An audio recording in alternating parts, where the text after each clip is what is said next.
कांदा उत्पादक शेतकऱ्यांसाठी केंद्र सरकारनं एक मोठा निर्णय घेतलाय। केंद्राकडून खरेदी केल्या जाणाऱ्या कांद्याच्या दरामध्ये वाढ करण्यात आली आहे। नाशिक जिल्ह्यासाठी रब्बी कांदा खरेदीचे दर जाहीर झालेत।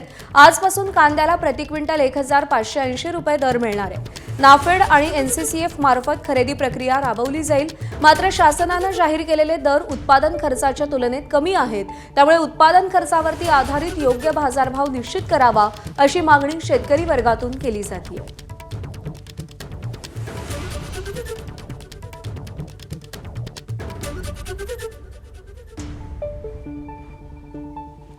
आफ्ताब शेख आपले प्रतिनिधी आपल्याला या सगळ्या संदर्भात अधिक अपडेट देतील।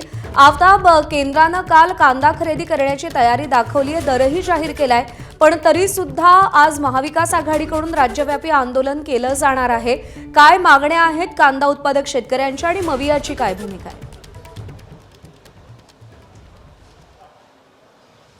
प्रज्ञा, नक्कीच खरं तर आमदार रोहित पवार यांनी ज्या पद्धतीनं आंदोलन जाहीर केलं त्यानंतर केंद्र शासनानं काल एक आदेश काढत 1580 रुपये प्रति क्विंटल प्रमाणे कांदा खरेदी करण्याची तयारी दाखवलेली आहे। प्रत्यक्षात शेतकऱ्यांना हा किंचितचा दिलासा असू देखील शकतो, मात्र अजूनही संपूर्ण दिलासा शेतकऱ्यांना वाटत नाही। त्याचं प्रमुख कारण हे आहे की ज्यावेळेस केंद्र सरकारने हे आदेश काढले त्यामध्ये स्पेसिफिकली नाशिक जिल्ह्यासाठी खरेदी करण्याचं आदेशामध्ये नमूद करण्यात आलं आहे। आता मी ज्या सोलापूरच्या बाजारपेठेमध्ये उभा आहे त्या माझ्या पाठीमागं आपण बघू शकताय शेकडो टन कांदा जो आहे तो सोलापूरच्या बाजारामध्ये या सोलापूर असेल, राज्यातील अहिल्यानगर असेल, अशा मोठ्या बाजारपेठा आहेत। त्या जिल्ह्यातल्या कांदा खरेदीचा प्रश्न कसा मार्गी काढणार हा एक महत्त्वाचा प्रश्न या निमित्तानं उपस्थित झाला आहे। दुसरीकडे सरकारनं 1580 रुपये दर जरी जाहीर केले असले तरी शेतकऱ्यांची जी प्रमुख मागणी होती ती कांदा लागवडीचा जो खर्च आहे, उत्पादनाचा जो खर्च आहे तो 18 ते 20 रुपये प्रति किलो आहे आणि सरकार 1580 रुपये प्रति क्विंटल देत आहे, म्हणजे 15 रुपये प्रति क्विंटल प्रति किलो प्रमाणे कांद्याची खरेदी करत आहे। त्यामुळे शेतकऱ्यांच्या उत्पादनाचा खर्च अजूनही निघत नाही आहे। त्यामुळे आमदार रोहित पवारांचं असं म्हणणं आहे की 25 रुपयाप्रमाणे जोपर्यंत कांदा खरेदी होत नाही आणि कांद्याला 15 रुपये प्रति किलो प्रमाणे हमीभाव जोपर्यंत मिळत नाही तोपर्यंत आंदोलनावरती मविया ठाम असल्याचं रोहित पवारांचं म्हणणं आहे। खरं तर नाफेड मार्फत ही कांदा खरेदी होणार आहे, एनसीसीएफ मार्फत ही कांदा खरेदी होणार आहे। नाफेड आणि एनसीसीएफ जो कांदा खरेदी करतो तो उत्तम दर्जाचा कांदा असतो। उत्तम दर्जाच्या कांद्याला बाजारात आधीपासूनच 15 ते 20 रुपये 18 रुपयापर्यंत भाव आहे। त्यामुळे नाफेडनं केंद्र सरकारनं जे भाव जाहीर केले ते 15 रुपये प्रति किलो प्रमाणे आहेत। ज्या कांद्याला आधीपासूनच 15 ते 18 रुपये भाव आहे त्याच कांद्याला पुन्हा 15 रुपयानं खरेदी करणं यामध्ये कुठलं लॉजिक आहे असा प्रश्न शेतकरी वर्गातनं उपस्थित केला जातोय। प्रश्न खरा हा मध्यम आकाराचा किंवा छोट्या आकाराचा जो कांदा आहे त्याचा निर्माण झालेला आहे। त्या कांद्याच्या खरेदी करण्यासंबंधात शेतकऱ्यांना काही दिलासा दिला जातो का हे देखील पाहणं महत्त्वाचं असणार आहे। त्यामुळे राज्यभरामध्ये आज मविया आंदोलन करते। सोलापूरमध्ये खासदार प्रणिती शिंदे यांच्या नेतृत्वामध्ये रास्ता रोको होत आहे। चंदगडमध्ये आमदार रोहित पवार असतील, मविया नेते असतील यांच्या उपस्थितीमध्ये आंदोलन होत आहे। या आंदोलनानंतर सरकार काही दखल घेतं का आणि शेतकऱ्यांना काही दिलासा देण्याचा प्रयत्न करतं का हे देखील पाहणं महत्त्वाचं असणार आहे। प्रज्ञा, निश्चित। आफ्ताब, धन्यवाद दिलेल्या माहितीसाठी। दरम्यान कांदा खरेदी दरात केंद्र सरकारनं वाढ जाहीर केली असली तरी नाशिकमध्ये आज होणाऱ्या आंदोलनावरती ठाम असल्याची प्रतिक्रिया आमदार रोहित पवार यांनी एक्स पोस्टद्वारे दिली। नाशिकच्या चांदवड चौफुली इथं शेतकरी मोर्चाचं आयोजन करण्यात आलंय। 25 रुपये दरानं कांदा खरेदी आणि आधी विक्री केलेल्या कांद्याला प्रति किलो 15 रुपये अनुदान मिळाल्याशिवाय माघार घेणार नसल्याचं रोहित पवारांनी स्पष्ट केलंय। तसंच आजच्या आंदोलनात मुंबई आग्रा महामार्गावरच्या गाड्या 1 इंचही पुढे सरकू देणार नाही। शेतकऱ्यांची ताकद काय असते हे केंद्र सरकारला दाखवून देऊ अशा शब्दात रोहित पवारांनी इशारा दिलाय। दरम्यान या आंदोलनात काँग्रेसचे प्रदेशाध्यक्ष हर्षवर्धन सपकाळ, अंबादास दानवेही सहभागी होणार आहेत। इंधन दरवाढ आणि कांद्याला हमीभाव मिळण्याच्या मागणीसाठी आज सोलापुरात काँग्रेस आंदोलन करणार आहे। खासदार प्रणिती शिंदेंच्या नेतृत्वात सोलापूर कृषी उत्पन्न बाजार समितीसमोर काँग्रेस रास्ता रोको करणार आहे। सोलापूर कृषी उत्पन्न बाजार समितीच्या समोर आंदोलन करत सोलापूर हैदराबाद आणि सोलापूर पुणे राष्ट्रीय महामार्गावरती रास्ता रोको करण्यात येणार आहे। दरम्यान कोकरोच जनता पार्टी ही क्रांतीची सुरुवात आहे, येत्या काळात तुम्हाला उद्रेक पाहायला मिळेल अशी प्रतिक्रिया खासदार प्रणिती शिंदेंनी दिली आहे। कांद्याचे भाव घसरत आहेत, पेट्रोलचे भाव वाढत आहेत, डिझेल आता पेट्रोल पंपवर बंद करण्यात आलं आहे असं मला आज बरेच शेतकऱ्यांचे फोन आले। काही ठिकाणी त्या ठिकाणी फक्त 500 रुपये 2000 रुपयाचं डिझेल भरण्याची परवानगी देत आहेत। त्यासोबत खत पण त्या ठिकाणी बंद शेतकऱ्यांना मिळत नाही आहे। हे सगळं सुरू असताना आम्ही उद्या एक जन आक्रोश रस्ता रोको मार्केट यार्डामध्ये सगळे शेतकरी, कारण का जसं मी म्हणाली डोक्यावरनं पाणी गेलं आणि आता लोकांमधून तुम्हाला उद्रेक आणि उठाव त्याचं पहिलं पाऊल कॉक्रोच जनता पार्टी होतं, पण आता रस्त्यावर पण लोक उतरल्याशिवाय राहणार नाही. राज्यामध्ये स्थानिक स्वराज्य संस्थांच्या विधान परिषदेच्या 17 जागांसाठी निवडणूक होतीये. विधान परिषदेच्या जागा वाटपावरून सत्ताधारी महायुतीमध्ये जोरदार रस्सीखेच पाहायला मिळतेय.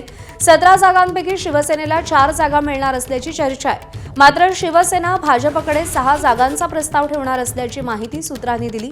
दुसरीकडे राष्ट्रवादीचा 3 जागांवरती दावा कायम आहे, तर भाजपही 12 जागा मिळवण्याच्या प्रयत्नात आहे. दरम्यान विधान परिषद निवडणुकीसाठी मुख्यमंत्री देवेंद्र फडणवीसांच्या उपस्थितीत काल वर्षा निवासस्थानी बैठक पार पडली.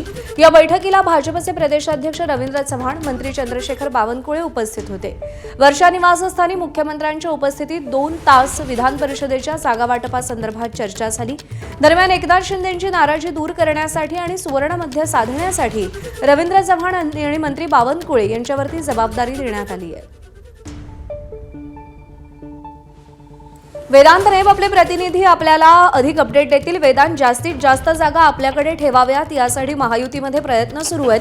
कसा सुवर्णमध्य काढला जाणार आहे या सगळ्यात? ज्या प्रकारे आपण बघितलं प्रज्ञा, भाजपच्या नेत्यांनी आधी एकनाथ शिंदेसोबत या सगळ्या संदर्भात चर्चा केली होती आणि त्यानंतर मग काल चंद्रशेखर बावनकुळे, रवींद्र चव्हाण यांनी मुख्यमंत्री देवेंद्र फडणवीस यांच्यासोबत चर्चा केली. साधारणपणे 1.5-2 तास चर्चा झाली आणि त्यानंतर जी चर्चा झाली त्याचा तपशील पुन्हा एकदा एकनाथ शिंदेसोबत हे 2 भाजपचे नेते या सगळ्या संदर्भात चर्चा करणार आहेत. मुख्यत्वे करून नाशिक, छत्रपती संभाजीनगर, त्यासोबतच यवतमाळची जागा, परभणी, हिंगोली विधान परिषद अशा एक 4 ते 5 जागा आहेत ज्याचा तिढा अजून सुटलेला नाहीये.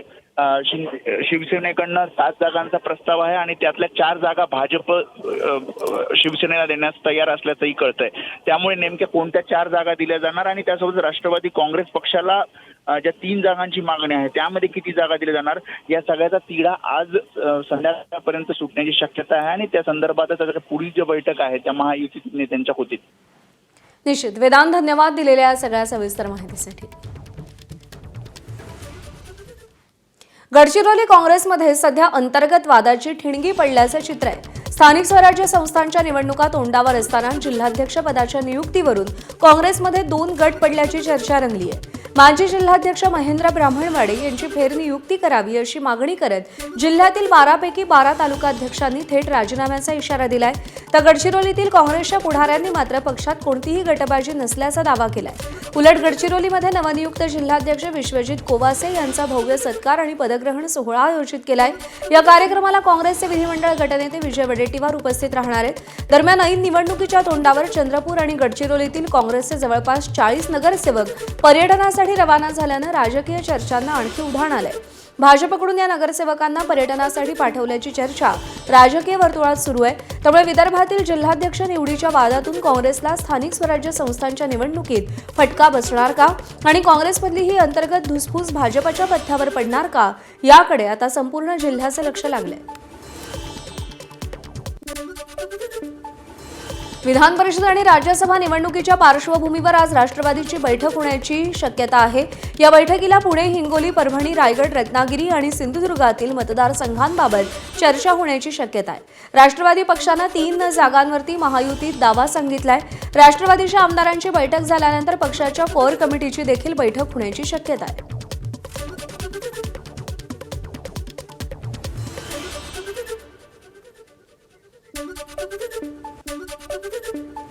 ठाणे विधान परिषदेच्या निवडणुकीमध्ये एकनाथ शिंदे धक्कातंत्र वापरणार का असा सवाल निर्माण झालाय. बहुजन विकास आघाडीला शिवसेनेत विलीन करण्याचा प्रस्ताव आहे. मतांची गोळाबेरीज वाढवण्यासाठी शिवसेना ही खेळी खेळण्याची शक्यता आहे. रवींद्र फाटक यांचा पत्ता कट होण्याची शक्यता आहे. याशिवाय बवियाचे क्षितिज ठाकूर ठाण्याचे उमेदवार असू शकतात अशी विश्वसनीय सूत्रांनी एबीपी माझाला ही माहिती दिली आहे. तर बवियाला शिवसेनेत विलीन करण्याचा प्रस्ताव आल्याची चर्चा आहे. मतांची गोळाबेरीज वाढवण्यासाठी शिवसेना ही खेळी खेळण्याची शक्यता वर्तवली जाते. रवींद्र फाटक यांचा पत्ता कट होऊ शकतो आणि बवियाचे क्षितिज ठाकूर हे ठाण्याचे उमेदवार असू शकतात अशी माहिती विश्वसनीय सूत्रांनी एबीपी माझाला दिलेली आहे.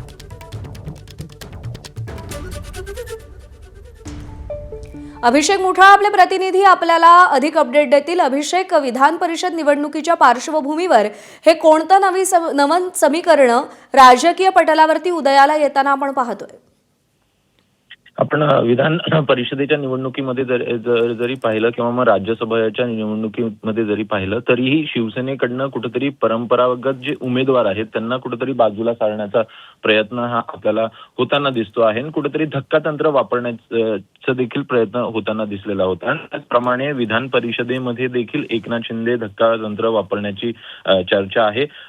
बहुजन विकास आघाडीला शिवसेनेमध्ये विलीन करण्यासंदर्भातला प्रस्ताव देण्यात आल्याची माहिती सूत्रांकडनं मिळते आहे. एकूणच मतांची कुठेतरी गोळाबेरीज वाढवण्याचा प्रयत्न हा शिवसेनेकडनं होताना दिसतो आहे आणि त्यामुळेच रवींद्र फाटक यांचा पत्ता कुठेतरी कट होण्याची शक्यता आहे. याआधी देखील रवींद्र फाटक यांनी महायुतीतल्या वरिष्ठ नेत्यांच्या गाठीभेटी देखील घेतलेल्या होत्या.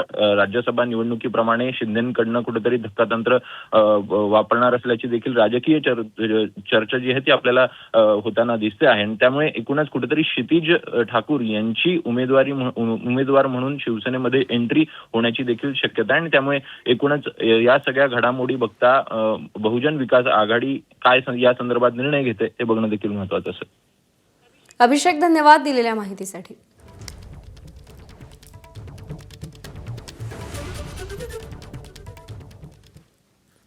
अजितदादा हयात असते तर भाजपनं पुणे विधान परिषदेवर हक्क दाखवण्याची हिंमत केली नसती, असं वक्तव्य अजित पवार, राष्ट्रवादीचे पिंपरी चिंचवड शहराध्यक्ष आणि विधान परिषद लढण्यास इच्छुक असणाऱ्या योगेश बहलांनी केलंय.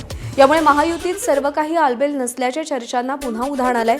बहल एवढ्यावर थांबले नाहीत. उपमुख्यमंत्री सुनेत्रा पवार या राजकारणात तुलनेनं नवख्या आहेत. याचा फायदा भाजप घेऊ इच्छितो का? भाजपकडून दबावतंत्राचं राजकारण खेळलं जाऊ शकतंय का, असे प्रश्न त्यांनी विचारले असता कदाचित त्यांचा असा प्रयत्न असू शकतो हे नाकारता येणार नाही, असं म्हणत बहलांनी नव्या राजकीय चर्चेलाही हवा दिली आहे.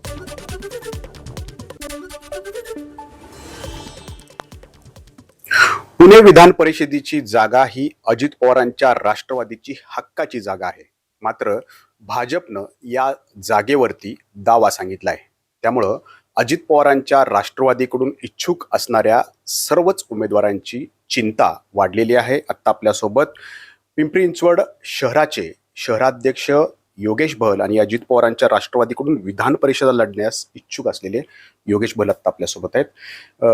भाई, ज्या पद्धतीने आपण बघतोय की ही जागा जी आहे ती अजित पवारांच्या राष्ट्रवादीची हक्काची आहे. भाजप पण आता म्हणते की आम्हाला ती जागा मिळावी. तिढा निर्माण होऊ शकतो यामुळे? तिढा निर्माण होईल असं वाटत नाही, कारण वहिनींनी सांगितले की आपल्याला पुण्याची जागा ही आपलीच आहे, आपल्याला ती घ्यायची आहे आणि त्या स्वतः मुख्यमंत्री साहेबांशी ते स्वतः चर्चा करणार आहेत. आणि त्यामुळे त्यांनी सांगितले की आपला जो दावा आहे तो आपला दावा म्हणजे हक्क आहे आपला पुण्याचा, तो आपण ते मिळून राहणार, म्हणजे एनसीपीलाच ती जागा आपण घेऊ असं त्यांनी सांगितलेलं आहे. खरं तर आज अजितदादा पवार जर हयात असते तर कदाचित हे चित्र दिसलं नसतं. म्हणजे भाजपनं अशा प्रकारे दावा ठोकला नसता, तशी धाडस जे आहे ते केलं नसतं. अर्थात त्यांची हिंमत झाली नसती किंवा अशा वल्गना ते करू शकले नसते, कारण आपल्याला सर्व अवघ्या महाराष्ट्राला माहिती आहे की दादांचं काम, दादांची काम करण्याची पद्धत, त्यांचे धाडसी निर्णय. त्यामुळे पुणे जिल्हा हा पवारांचा आहे, पूर्वीपासून पवारांचा आहे आणि विशेषतः अजितदादांच्या गटाची जास्तीत जास्त नगरसेवक त्या भागामध्ये ग्रामपंचायत असेल, जिल्हा परिषद असेल, पंचायत समिती असेल किंवा महापालिका असेल, या सर्वांचे जर तुम्ही सदस्य पाहिले तर ते राष्ट्रवादी काँग्रेस पक्षाचेच जास्त सदस्य आहेत. त्यामुळे अशा प्रकारची वल्गना करायचं धाडस त्यांनी कदाचित केलं नसतं. तुम्ही जसं म्हणाले की अजित पवारांच्या राष्ट्रवादीचे सदस्य म्हणजे मतदार जे आहेत ते जास्त आहेत. खरं तर पुणे जिल्हा हा, जसं तुम्ही म्हणाले की पवार कुटुंबियांचा हा बालेकिल्ला आहे, राष्ट्रवादीचा बालेकिल्ला आहे. तो बालेकिल्ला काबीज करण्यासाठी भाजपची ही खेळी असू शकते असं व्यक्तिशः जर विचारलं तर मला वाटत नाही, परंतु त्यांच्यापैकी काही लोकांना असं वाटत असेल, कारण ही काही जी काही वल्गना झाली किंवा जी घोषणा झाली ती काय देवेंद्र फडणवीस साहेबांनी केलेली नाहीये. त्यामुळे त्यांच्या काही आमदारांनी केली किंवा त्यांना असं वाटत असेल की कदाचित हे आपण घ्यावं, पुणे जिल्हा आपल्याकडे घ्यावा असं त्यांना वाटत असेल. परंतु हा राष्ट्रवादीचा हक्काचा बालेकिल्ला आहे. त्यामुळे इथे वहिनींनी पण आम्हाला शब्द दिलाय, त्या स्वतः मुख्यमंत्री साहेबांशी, शिंदे साहेबांशी बोलणार आहेत आणि ते म्हणले की मी हा आपला जो हक्काचा किल्ला आहे, आपला हक्काची जी सीट आहे ती मी निश्चित आपल्याला घेऊन येईन इथे. त्यामुळे आम्ही सर्वांनीच मिळून सर्व अधिकार, उमेदवार निवडीचे अधिकार, सर्व अधिकार आमच्या राष्ट्रीय नेत्या ज्या आहेत किंवा राज्याच्या उपमुख्यमंत्री आदरणीय सुनेत्रा वहिनी आहेत, त्या सुनेत्रा वहिनींना हे अधिकार देत आणि आम्हाला विश्वास आहे की ते सीट नक्की आणतील. स्थानिक स्वराज्य संस्थांच्या निवडणुकांसंदर्भात जय पवारांनी एक पोस्ट केली आहे. मी स्थानिक स्वराज्य संस्थांच्या निवडणुका लढवणार नाही असं त्यांनी स्पष्ट केलंय. जय पवार यांनी सोशल मीडियावरती ही पोस्ट केलेली आहे. नागपूर शहरातील धोकादायक इमारतींचं तातडीनं सर्वेक्षण करण्यास प्रशासनाला सूचना देण्यात आल्या. नागपूर पालिका आयुक्त डॉक्टर विपिन इटणकर यांनी पावसाळ्यापूर्वी शहरातील सगळी विकास कामं पूर्ण करण्याचे निर्देश दिले. पालिका आयुक्तांच्या झालेल्या बैठकीमध्ये पावसाळ्यातील नियोजन आणि आपत्ती व्यवस्थापनाचा आढावा घेण्यात आला. सखल भागातील पाण्याचा निचरा जलद होण्यासाठी नियोजन करण्याचे आदेश देण्यात आलेत. तर पावसाळ्यात आपत्कालीन परिस्थितीसाठी यंत्रसामग्री सज्ज ठेवण्यासोबत नागरिकांच्या सोयीसाठी झोन निहाय नियंत्रण कक्ष सुरू करण्यात येणार आहे. वाढत्या तापमानाचा सामना करण्यासाठी जळगाव महानगरपालिका आणि अहमदाबाद येथील महिला हाऊसिंग ट्रस्ट यांच्या संयुक्त विद्यमानं शहरामध्ये climate and heat action plan तयार केला जातोय. या मोहिमेअंतर्गत आयुक्त ज्ञानेश्वर ढेरे यांच्या हस्ते 7 वेगवेगळ्या ठिकाणी सर्वेक्षण वाहनांचा हिरवा झेंडा दाखवून शुभारंभ करण्यात आला. शहरातील कोणत्या भागात उष्णतेचं प्रमाण सर्वाधिक आहे हे शोधण्यासाठी 7 वाहनांद्वारे 2 टप्प्यात सर्वेक्षण केलं जाणार आहे. ज्या भागांमध्ये उष्णतेची तीव्रता जास्त आढळून येईल तिथे भविष्यात उपाययोजना केल्या जातील. यामध्ये प्रामुख्याने संबंधित भागात मोठ्या प्रमाणावर वृक्षारोपण करणं, झोपडपट्टी किंवा पत्र्यांच्या घरावर उष्णता शोषून घेणारे व्हाईट पेंट लावणं यांसारख्या उपाययोजनांचा समावेश असेल. आपण जर हे आपल्या शहरातील ही ह्युमिडिटी आणि टेम्परेचर किती आहे, यावेळेस किती राहील, त्या दृष्टिकोनातनं नागरिकांना आरोग्यासाठी यापुढे आपण त्याच्यासाठी सूचना देणार आहोत. मग त्यासाठी शहरातलं झाडांची संख्या किंवा पाण्याची लेवल, पाणी कसं मेंटेन शहरामध्ये होईल, या सर्व दृष्टिकोनातनं उपाययोजना यापुढे करण्यात येणार आहेत. आम्ही हे असे रूट सिलेक्ट केले आहेत 6 जिथे जास्त गरमी असू शकते किंवा पाण्याकडची जी जागा आहेत, जे थंडावा पार्क आहेत तर तिथं थंडावा असतो, ते आम्ही मापणार आहोत. आणि आम्ही एक ॲनालिसिस करून त्यावर आम्ही कुठच्या एरियामध्ये काही इंटरव्हेन्शन्स म्हणजे फुल रूफिंग म्हणा किंवा झाडं लावतो, आपण आपल्या याच्या आसपास झाडं लावतो, असे आपण इंटरव्हेन्शन लोकांसाठी करू. त्यामुळे आपल्याला गरमीपासून आराम मिळेल. बातमी पावसासंदर्भात आहे. जळगाव जिल्ह्यातील चोपडा आणि यावल तालुक्याला मान्सूनपूर्व वादळी पावसाचा जोरदार तडाखा बसला.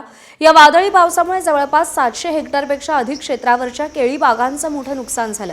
अनेक ठिकाणी केळीची झाडं अक्षरशः जमीनदोस्त झाली आहेत. आधीच आखाती देशातील युद्धजन्य परिस्थिती आणि देशांतर्गत डिझेल टंचाईमुळे केळी निर्यात प्रभावित झाली होती. त्यामुळे केळी उत्पादक शेतकरी आर्थिक अडचणीत सापडले असतानाच वादळी पावसाच्या तडाख्यानं शेतकऱ्यांवरचं संकट आणखी वाढलेलं आहे. मी काल पावसामुळे झाल्यामुळे मी 2 हेक्टरमध्ये 5 आर्केडी लावली होती. त्या 5 आर्केडीचे रोपं लावले होते. रोपांना मी 16 रुपये रोपाप्रमाणे जैनचे रोपं लावले होते. तर माझा फक्त 1 चलन गाठलं आणि संपूर्ण बाग वादळाने मान्सून पावसाने दुरुस्त आलेला आहे. माझे आहे 2 क्षेत्रामध्ये, एक जागे 5 एकर आणि एका जागे 7 एकर अशी आहे. दोघी केळी आहे. ते कालच्या पाणीमुळे नुकसान झालं माझं. तर माझी अशी आहे की सरकारकडून काहीतरी मिळावं अशी माझी मागणी आहे. लातूर शहरासह निलंगा तालुक्याला पावसानं चांगलंच झोडपलंय. निलंगा तालुक्यातील जेवरी आणि आजूबाजूच्या परिसरात वादळी पावसामुळे मोठं नुकसान झालंय. अनेक ठिकाणी घरांच्या भिंती कोसळून नुकसान झालंय, तर काही ठिकाणी झाडं उन्मळून पडल्याच्या घटना समोर आल्यात. तर विजेचे खांबही कोसळलेले आहेत. अनेक घरांवरचे पत्रे उडून गेलेत, तर शेतातील शेड तसंच जनावरांचा चारा नष्ट झालाय. आंबा पिकालाही मोठा फटका बसला असून मोठ्या प्रमाणात आंबे गळून पडलेत.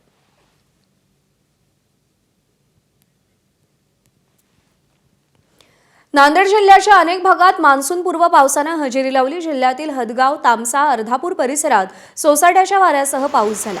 अनेक ठिकाणी विजांच्या कडकडाटासह पाऊस झाला. कडक उन्हाळ्यामुळे त्रस्त झालेल्या नागरिकांना उकाड्यापासून दिलासा मिळाला. काही वेळ झालेल्या पावसामुळे वातावरणात गारवा निर्माण झाला होता.